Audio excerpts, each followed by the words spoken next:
micro USB feels outdated. All other key connections are present. Connectivity on the Honor 9 Lite is competitive in the sub-200 price range. While the micro USB port holds it back compared to a USB-C port, as found even on some cheaper phones, such as the Wiley Fox Swift 2, the fact that it offers dual SIM support, or an optional microSD expansion slot in place of the second SIM slot, is a bonus.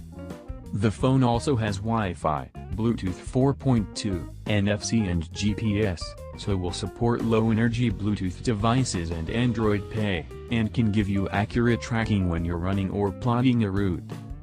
32 GB of onboard storage is also fair given the price of the Honor 9 Lite, although it may not be enough for heavy gamers who need to install apps on the phone's internal memory.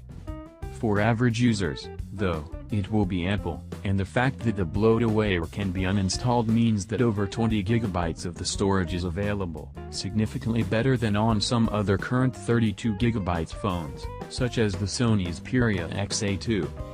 The addition of a memory card slot means the internal storage can be bumped up by 256 GB, so even if you fill the 32 GB of included storage with photos, videos and music, an inexpensive microSD card will give you plenty more space.